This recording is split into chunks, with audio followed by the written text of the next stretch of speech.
All right, welcome everybody to the Records Transparency and Accountability meeting. I just wanted to note quickly, if you're using the Zoom platform on a computer, that you can see that we're recording. The whole conversation today will be recorded, the whole meeting, but only Amy's presentation on the census will be made public. If you ask a question or say anything and don't want that to be made public, please let me know right away, and I'll try to get that edited out before we share it. I also am pasting again the agenda for today in the chat. The agenda is also linked off the wiki page for the group. So if you want to join in and follow along, and that would be great. So we're going to kick off today with a presentation from Amy West, who's with govtrack.us, and she'll be talking about the GOP and the 2020 census. And then following her talk, we'll move on with some other matters for the group. So I'll hand it over to Amy now. Hi, everybody. I'm going to quickly set up Screenshare here.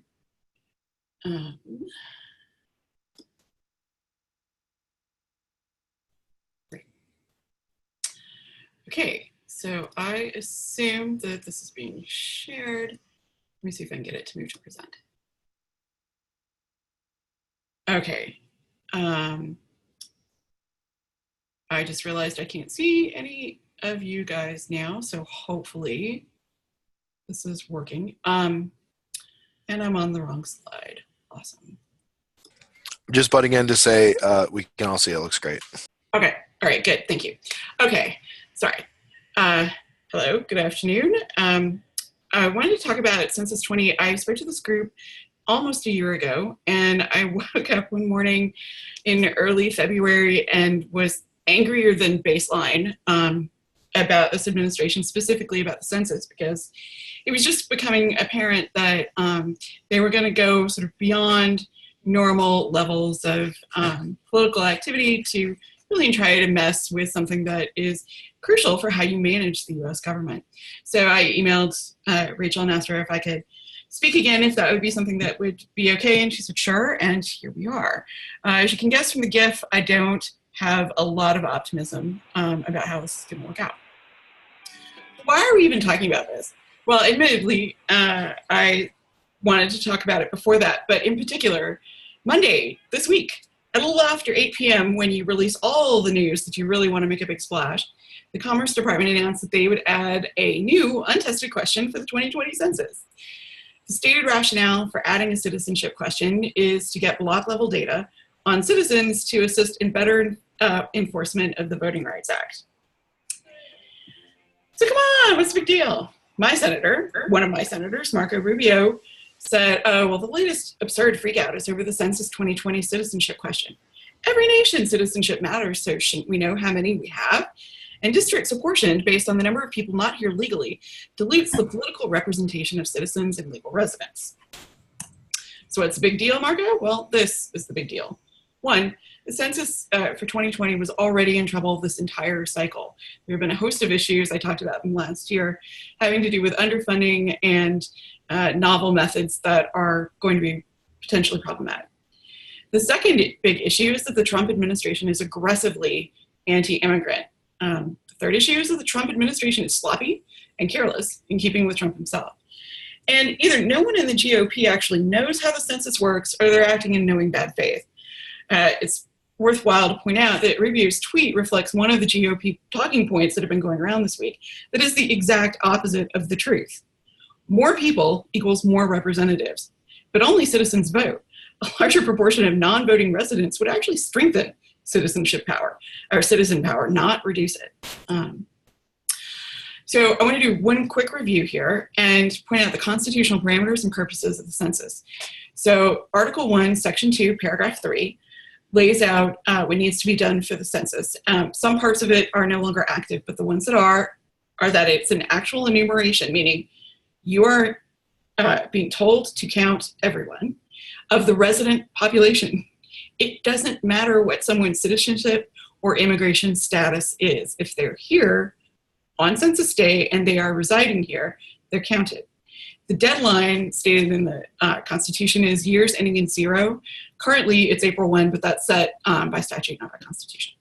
And the Constitution says that Congress has the authority to direct the census as they see fit, but within the scope of these preceding parameters.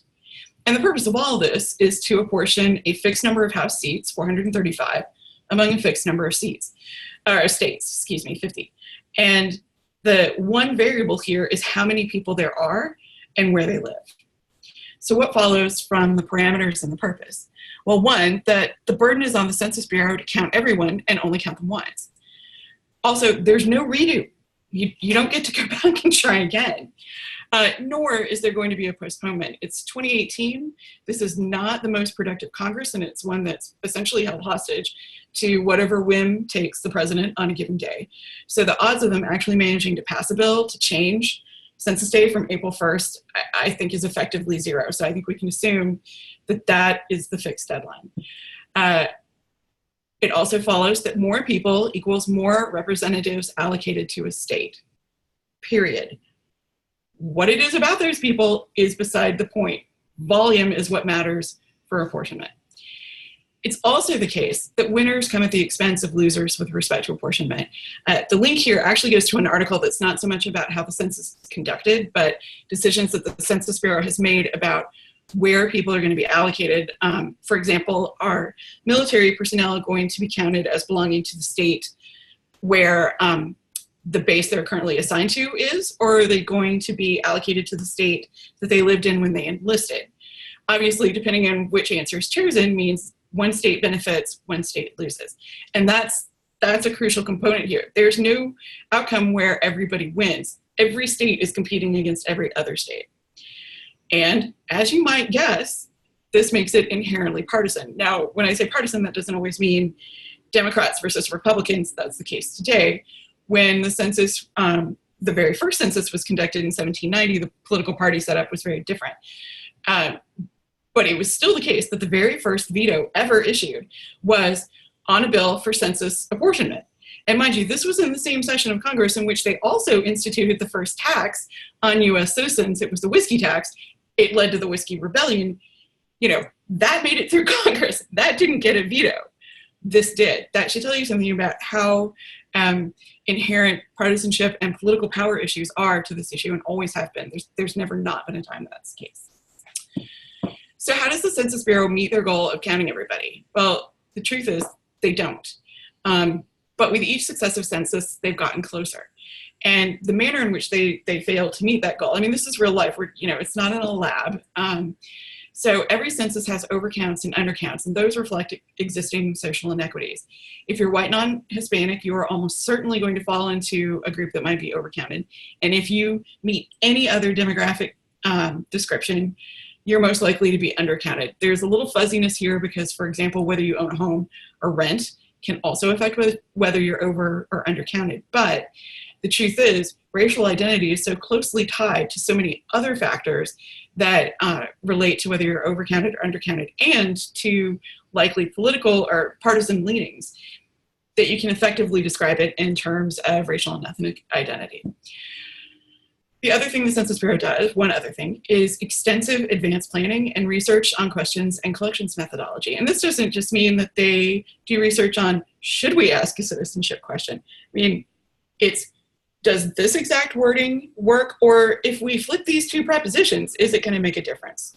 Where is it on the form? Is it better if we call people, if we come in person, if we mail out forms, if we do it on the internet? This is not something that you just wing. Cooperation with state and local governments and non-governmental entities to build trust with populations that are historically less well counted is also crucial, and it can make all the difference. Some states are pretty good at counting. Minnesota considers itself, this is where I used to live, a state that's very good at counting. And when it was time for the 2020 census, the concern in Minnesota was to make up for the fact that the population isn't growing as much as it might be in other places by making sure that they got that last little bit of people that they hadn't gotten before. So the state of Minnesota was very much motivated to work with the federal government and vice versa, and both worked with non-governmental entities. There's also occasionally cooperation with other federal agencies. In 2010, I suspended rates during the 2010 collection period. We don't know what's going to happen this time based on what we're seeing so far from the Trump administration. That's not going to occur in 2020, and I think we can all anticipate the outcome of not suspending those rates. So what are the current conditions? Well, the 2020 census was already underfunded. Effective advance work has already been abandoned. They're not doing anything like the publicity they did last time, which is key for increasing the initial response rates, and initial response rates are key to an overall good outcome. They have dropped almost all of their dress rehearsals. There's supposed to be one in April in Rhode Island, and people in Rhode Island are saying, yeah, we haven't actually heard from the Census Bureau yet. Plus, this week, right, like a week before they're supposed to start that test, they decide, yeah, we're going to throw a little something in there.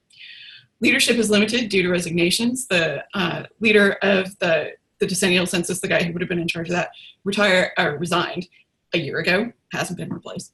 And there's no indication that he'll be replaced anytime soon. The Trump administration did make noises about nominating somebody new, someone who wrote a book about how it's important to have non-competitive districts, which is an approach that at the moment would favor the Republican Party.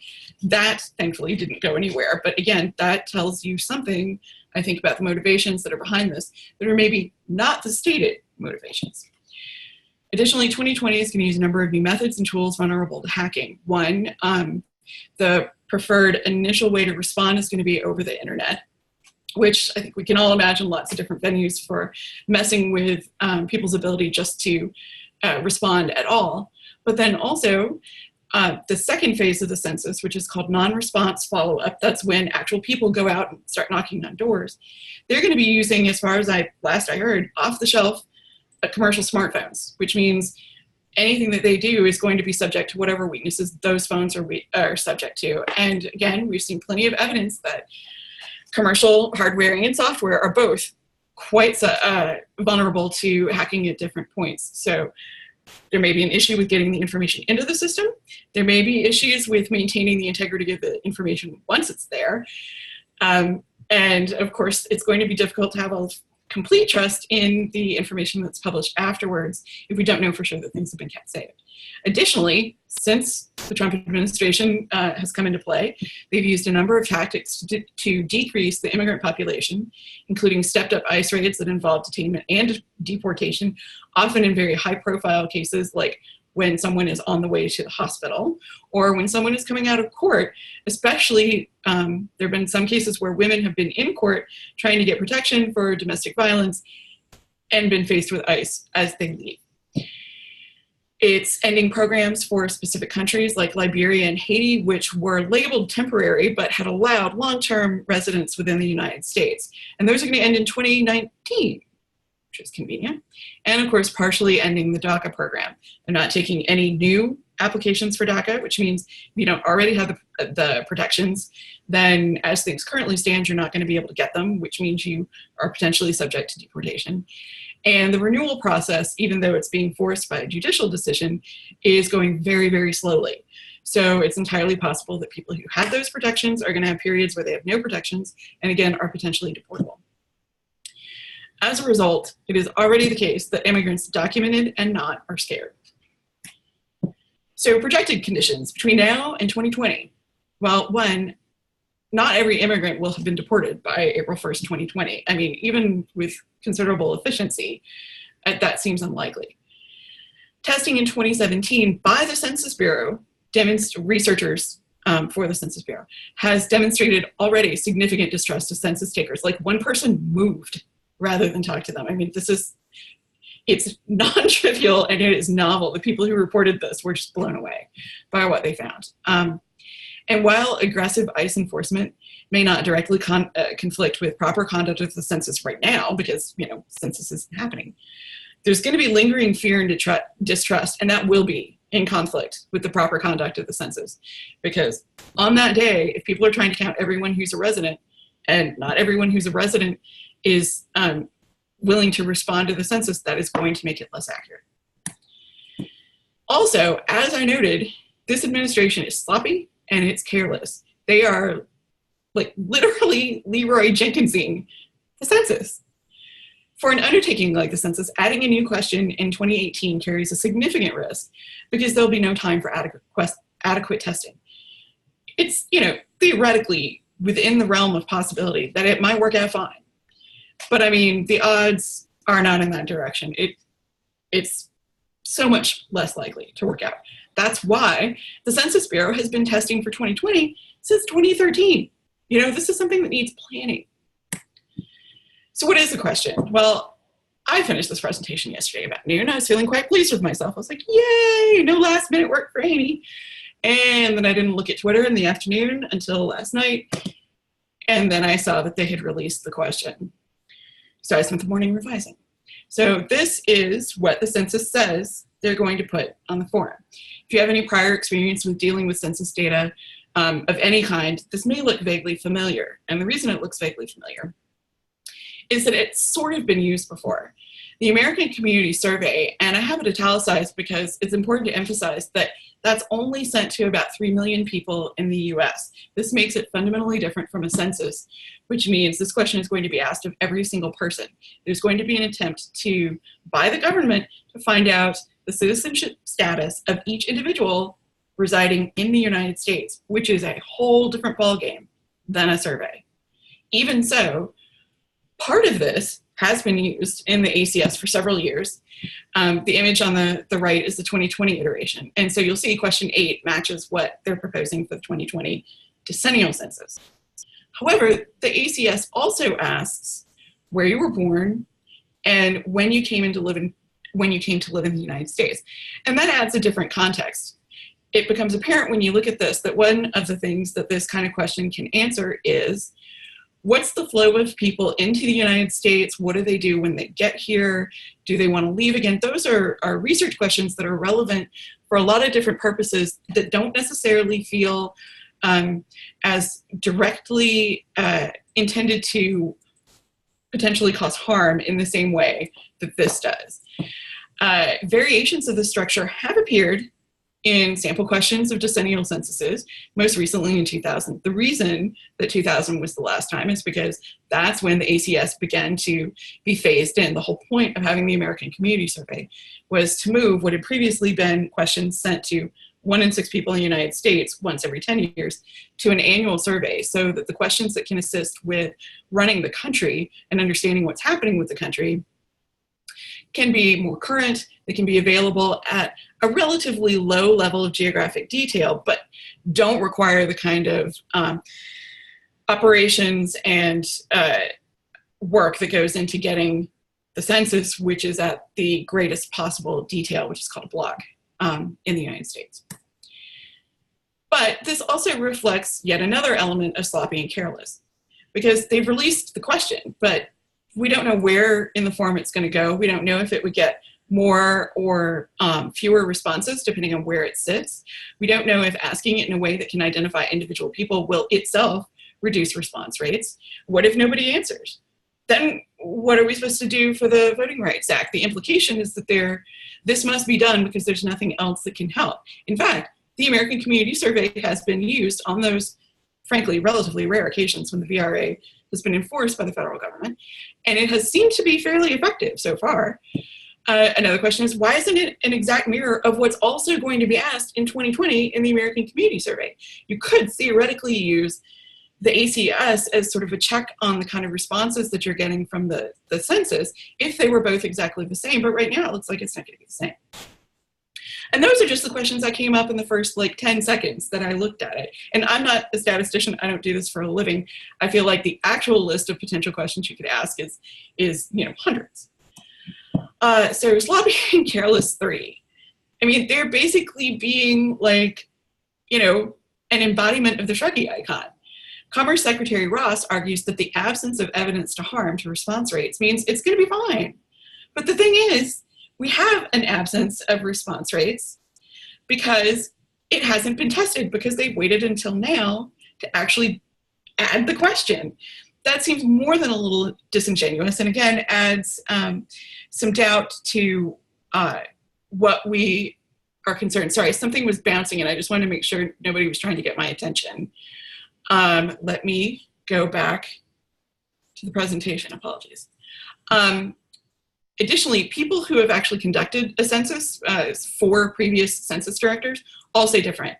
And they take very different arguments, suggesting that, in fact, this is a situation in which you want to be conservative and you do not want to take risky approaches. Sloppy and careless 4. So one thing that's come up this week is everybody's like, yeah, but when has this question been asked? Well, Sarah Sanders says in a briefing, oh, since 1965, which is just, no, that's just wrong. There wasn't a census in 1965. The fact that she's identifying it with the year when the Voting Rights Act was passed may reflect the fact that she's thinking about the stated rationale. It may reflect something else given this administration. But it's also disheartening to realize that this document that lists the questions also stated something that is frankly misleading. At the bottom of the page where you see the citizenship question, they have a little footnote that says, oh, citizenship was asked in 1820, 1830, 1870, and 1890 to the present. And that's all they say. And again, no, not this question, not in this form, and not of 100% of the population. Am I being tediously exact? Yes. Why? Because that's what's required to get a complete count, to do it right. You have to be, this level of obsessive, but on a much larger scale to do this right. And they aren't, and not in any way, not in the announcement, not in the timing, not in the defense, either from members of the White House themselves or from other representatives within the GOP or, the talking heads on Fox.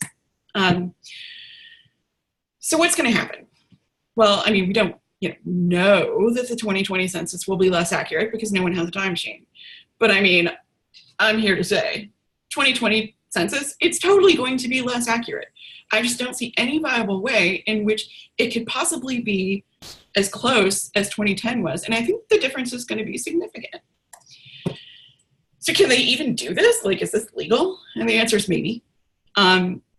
Technically, right, it was possible to add the question, I think, through April 1st of this year.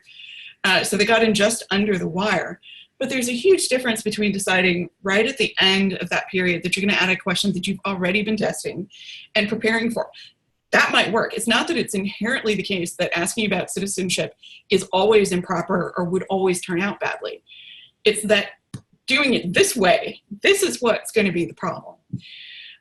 So to answer the question, if you believe that, yes, they can do this, your general purpose would be, your general rationale would be, sure they can. Congress has the authority to direct the census. The majority is fine with this. We met deadlines. It's all good. If you don't agree, then your answers are probably going to fall along one of two lines. One, it's a transparently partisan attempt to rob states with larger Democratic-leaning populations of representatives in the House. Or two, that the Constitution requires an accurate count, and only actions known to support accuracy are in line with those requirements. In fact, there are 2 separate lawsuits that have already been filed. California filed on its own, and a group of about 12 states have also filed suit jointly, arguing all of the above, and of course the fact that if the census is less accurate, then funding is going to be skewed.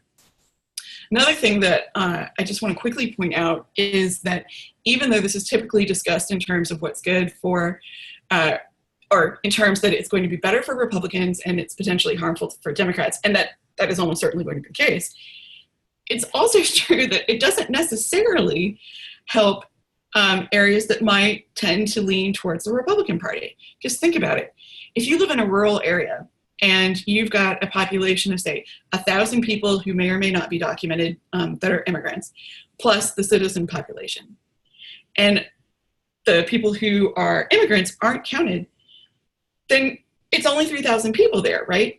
You're only going to have the political power of 3,000 people. You're only going to get funding back in a manner that reflects 3,000 people, not 4. In your self-interest, honestly, it's better to have more people respond no matter where you live and no matter what your political leanings are. It's better for parties to skew the results one way or the other, but it's not better for citizens and or for residents of the United States. So is there anything libraries and librarians can do? Sure. You can contact state and local governments to see if your institution can assist in trust rebuilding. You could offer space and equipment for people to use to fill out the census if they don't have a computer or smartphone or internet access on their own. This might be complicated if your institution typically requires people to sign up or have some kind of account to use your computers, because once trust is gone, it's gone. And of course, libraries, whether they're public or academic or otherwise, well, public or academic, they're typically part of the government, even if in a somewhat attenuated way. You can also, and this is purely on your own, provide advanced publicity and programming on the uses of census information, the fact that it helps redirect funding back to areas, so it makes a difference in roads, schools. It helps people start businesses because they can understand what they're seeing. It also is crucial for disaster response. So if you live in any part of the country that's prone to, say, wildfires, hurricanes, tornadoes, etc., flooding, this is important. And also, it makes a difference for raw political power. And that's not an invalid reason to want to get as good a count as possible. Another way that I think libraries and librarians can help is be honest and not duck past errors of the census. The Census Bureau, in collaboration with the FDR administration, did push for legislation allowing them to share information about Japanese citizens for internship during World War II. That's just a fact. That was part of the War Powers Act of 1942. After the war, those laws were changed, and the ones currently, in fact, are so embraced by career staff that they actually sometimes overprotect privacy. The link there goes to a fun article that was sponsored by, written by a few people, including someone I knew at the Population Center, where they discovered that the Bureau had released a particular data set that they had used such elaborate identity protection routines for it, that they actually ended up with the data wrong. And then they were stuck because they were trying to figure out, how do we fix it in a way that doesn't allow for people to reverse engineer the identities of the people that are part of this subset of data. So, I mean, they really take it seriously now, but I don't think you can effectively express just how seriously personal privacy is taken by current career staff if you don't acknowledge what happened in the past. Something else libraries and librarians can do is longer term, but I think it's equally important, particularly given the atmosphere that we're in right now, the very real possibility that Trump will get a second term. And that is to keep an eye out for attempts to change laws after 2020 in a manner analogous to the 1942 War Powers Act. Let's assume for a second that everything goes great and trust is able to be rebuilt. We're able to get as complete a census as possible. Well, on the one hand, awesome, right? Money goes where it needs to, representatives are allocated as they should be. But also, now the government has the information on individuals and their immigration status. If you change privacy protections after the fact, then suddenly you're sitting there with a whole lot of tempting information. So I think it's super important to keep an eye out for things that are going to happen subsequent to 2020, not just beforehand. So let me sum up. The 2020 census was already underfunded. Effective advance work has already been abandoned. Leadership is limited due to resignations, but this is fine. 2020 is going to use numerous new methods and tools vulnerable to hacking. Current administration is aggressively anti-immigrant, but that's fine. Everything's fine. Everything unfolding currently is good. And at the last minute, a new untested question aimed at immigrants is being added. But I'm sure everything will be okay. It's not an up note. I hate to end anything about the government on a negative line, but I don't see a positive here. I think that any less than terrible outcome is going to be the result of massive efforts now, and it's going to be a challenge to achieve anything less than really bad. And with that lovely note for your weekend, thank you for your attention. Do you have any questions? And I'm going to drop this and stop sharing my screen.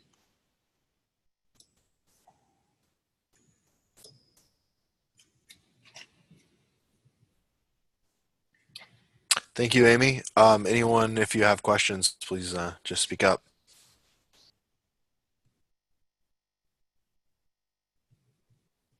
Yes, I see a comment from Chris saying that I hadn't showed the whole page, and she's right.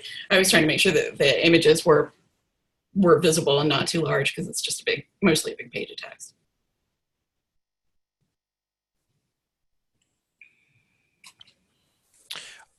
Beyond redistricting, can you talk a little bit about some of the effects that this might have on underrepresented groups, like other people who may use this information to, you know, uh, I guess, organize their services or anything like that? Sure. So, before I do that, I also just want to point out, again, being tedious, but I think it's important to distinguish because this has to do with overall activity by the GOP nationwide. Redistricting is separate from apportionment, but it still matters. So, and they're interrelated. If you have a state with 8 representatives and they lose just enough population that they're down to 7 representatives, then that's going to trigger the redistricting process. Just like the census, redistricting in every state is definitely partisan. I think there's 1 or 2 states that use independent commissions, but most of the time it's like whichever party is in charge is the one who sets the new maps, which is why we have been seeing so much litigation and so much controversy over maps for North Carolina, for Pennsylvania, and for Wisconsin. So what's happening at the national level isn't directly about the state, but I think that this should be viewed as of a piece with a variety of different actions that are happening up and down the political jurisdiction scale. In terms of planning services and everything, so I should just back up and say, I didn't do that kind of work when I was at the libraries in Minnesota, so partly I'm totally not qualified to speak. My guess is that you would want to use the ACS for planning purposes rather than the decennial census anyway, because the American Community Survey is annual and it provides you information at a level called a census tract, which is roughly equivalent to a neighborhood. And that's usually a lot more useful, especially since if you're in a public institution, you might have your different branches in sort of roughly neighborhoody area sections. So I don't think that it's going to be harmful for that unless people become so concerned about the decennial census that there's a carryover effect in whether people respond to the American Community Survey. And that can be a challenge. The decennial census, the thing that only goes out once every 10 years and only goes out, and not only, but does go out to every single person that they believe they've located in the United States, only asks 6 or 7 questions. It's like your name, your age, where you live, now the citizenship, your race, and your ethnicity. And that's about it. So that I think would have some limited effects, limited value for planning purposes, but the ACS is key, and it would be a real shame if it started seeing lower response rates as a result. Now, does that answer, Brandon? Yes, that does. Thank you. Oh, yes. And so if folks don't have their chat window open, Chris also included a link on redistricting commissions. Thank you.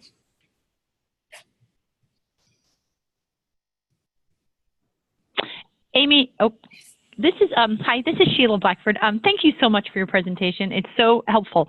Can you help me think a little bit through what happens with the House of Representatives when the account gets thrown off? So say, for example, I just can't think it through enough, like California, a large piece of, a large section of people who might be here illegally, they don't get counted. They have fewer people, so therefore they get one less seat. How does that seat get reapportioned if it's not, like, can you talk us through that a little? I can't think through that, how that kind of like everybody increases, but how does that, everywhere's growing, but some are growing faster, some are losing population. Yeah, I'll let you try. I can't talk about it in a huge amount of detail, in part because the math is complicated. But I will, so as a piece of background, I had mentioned the very first veto ever, right, was for apportionment in 1792, the first time they tried to do it. And the real controversy at that point was there were two basically competing plans. So the things that were stable were the number of seats available in the House to be divided up, the number of states that you would divide them among. What changed were the people, because potentially the population would grow, and then also how you divide it. So it says, I think right now in the Constitution, one representative for every 30,000 people. I can't remember if that's still active. I think maybe that it's not. It's like a different one for every X thousands of people. But in 1792, there was one plan from Alexander Hamilton that had one divisor, right? One for, I think, every 35,000 people or something. And then there was another one from Jefferson with a lower number. And if you took, I think, Hamilton's plan, then you would end up giving more power to smaller states. And if you took Jefferson's plan, you would give more power to larger states, where larger also included slaveholding states, since slaves were sort of counted in the population. And that was a huge fight. George Washington was the president. He was from a slaveholding state. He went with Thomas Jefferson's choice. That's why he vetoed, because the original bill had Hamilton's plan. Those basic dynamics are still in play. So it means that predicting any one state's change versus another is actually kind of complicated. However, there is a tool at the University of Michigan for their population survey research, PSR, am I remembering the acronym correctly? And I just had the link up the other day. I can find it. If there's anybody else who follows Lisa Niedert on Twitter that's on this call, she posted the link to it, and you can take the populations of the states as they are now, and then you can just monkey with the numbers, and it will show you what will happen to the change in representatives for a given state.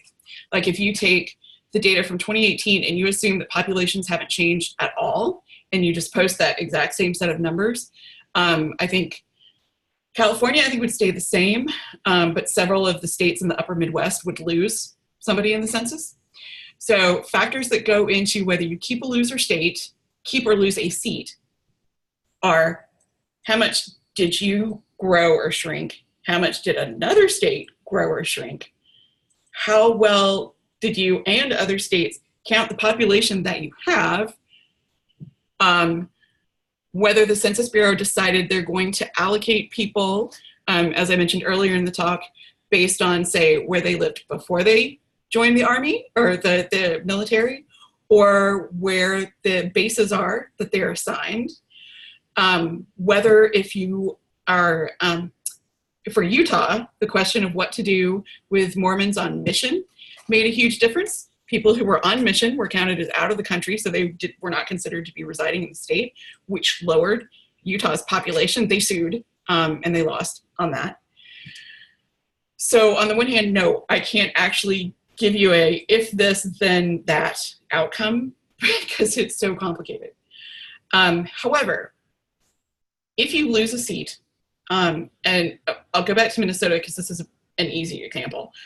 They currently have 8 congressional seats. In 2010, one representative in Minnesota said, "Oh, you don't need to fill out the census form. You know, this is all part of a plan to use Acorn to round people up and all kinds of craziness." So the problem with that was that of the 8 districts in Minnesota, hers was the only one that was kind of funny looking, and the only one that, if they went from 8 to 7, would almost certainly disappear, which would obviously not be in her self-interest. As it turns out, State Demographer's Office this was Michelle Bachmann, worked with her staff, and they ended up being probably the single most helpful group of people that, for the demographer, for help getting the numbers up, because I think somebody quietly explained to her, maybe you don't want to do this. Also, Chris has noted on the side the link to the apportionment calculator. Thank you. So you can play with that to see. But it's complicated, and the answer isn't reached quickly because you really should factor in at least 1 or 2 lawsuits post-census. It seems to have happened the last several times that that's the case. Once you have the numbers, that's when the states begin to redistrict. And as they redefine their district boundaries, then that's when you start getting fights about where are those boundaries going to be, which party benefits. I mean, it ought to be talked about in terms of which people benefit, but honestly, it's mostly about which party's got enough muscle to generate the outcome that they want. I hope that helps.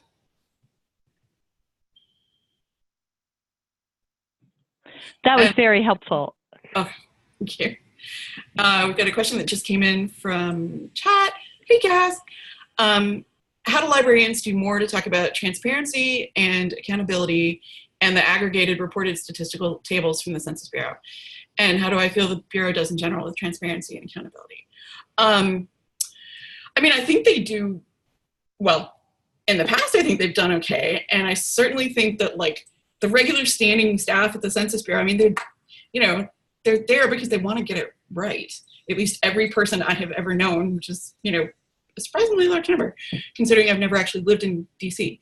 They want to fulfill the law, get a good count, get data that supports a better functioning nation. So I think that below leadership levels, and maybe, up to some point in leadership levels, there's a desire to do the right thing and get it right. So I think that if there are weaknesses on transparency and accountability, it's probably reflected in an extremely zealous approach towards protecting user privacy, or respondent privacy, excuse me. So for a little background, in the 50s, when the awfulness of the War Powers Act was ended, the new version of the laws are directed squarely at employees of the Census Bureau. It's a $250,000 fine, and I think 5 years in jail if you do anything that will lead to the identification of an individual before individual records are released. Individual records are not released until 72 years after the census is taken. So the 2020 census, people's individual responses where they say, hello, I am Amy West and I am white and non-Hispanic, that should not be available to the public to be seen until 2092. And as far as I know, the Census Bureau since World War II has been very good about sticking to that. They've also, in recent years, become a little more upfront about what happened with World War II. The link that's in the presentation goes to their own timeline where, they talk about it. Mind you, that didn't come until after academics had done research to clarify exactly what had happened. But they're doing it now. In terms of dealing with aggregated tables, so here's the tricky thing. If census data is collected of every person in the nation, then the next question is, what is the most fine-grained geographic area we can release information about without identifying a person? And so that used to be a more complicated problem when you had sample questions attached to the decennial census, because you potentially had information that could be identifying baked right in. That's now been moved out to the ACS. So in some ways, the problem has gone away a little bit, in that some of the tricky questions, like what are people's incomes? If somebody reports an income that is different from what they reported to the IRS, and there is no individual record level for every single person in the US, and you can't really check people's responses to the American Community Survey against IRS records, and I see that as a plus. That was potentially a problem, when you had all of those questions built into the decennial census. So, so some of the problem doesn't exist. There is information that is released down to a block level, and a block is, at least in a city that's built on a grid pattern, 4 sides of a street.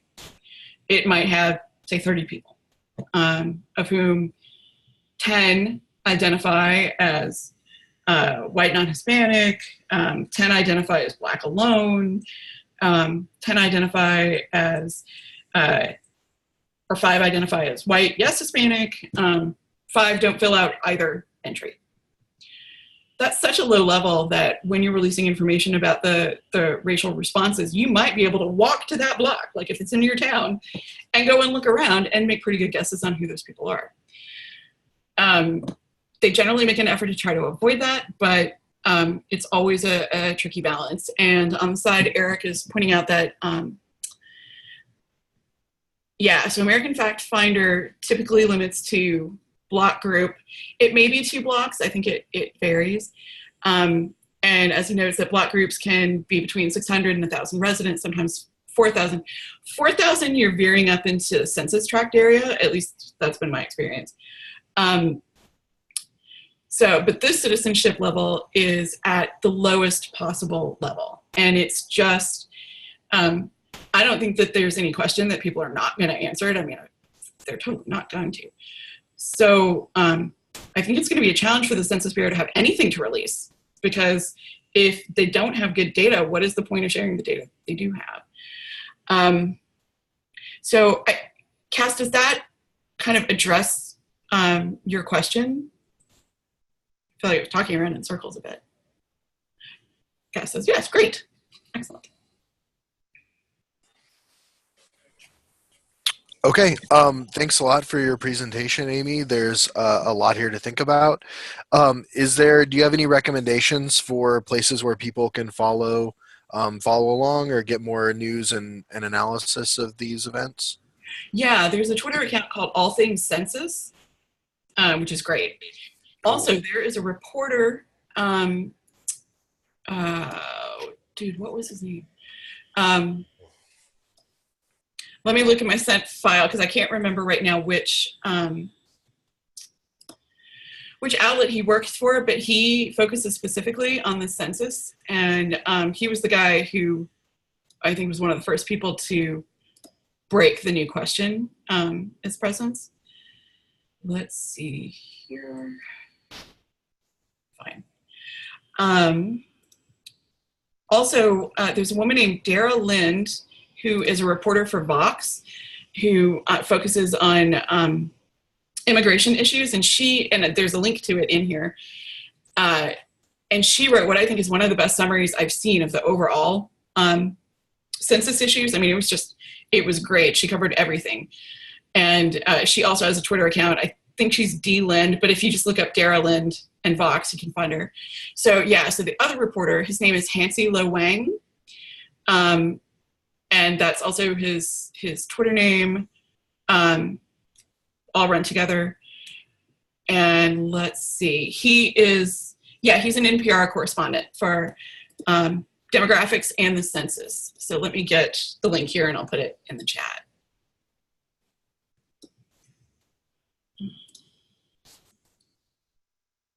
Yeah. Oh, Wong, my apologies. And then let me get Dara Lind.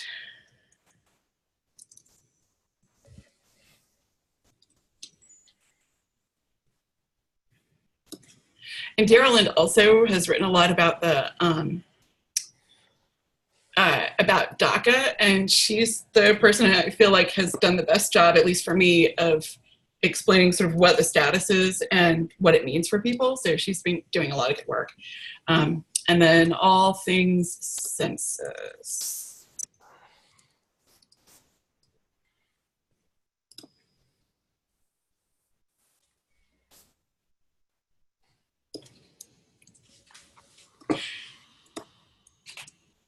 Yeah, so that's where I would start. Oh. Awesome. Thank you so much. Thank you. I appreciate the opportunity to talk about it and get it out of my system to somebody besides. Yeah, thank you.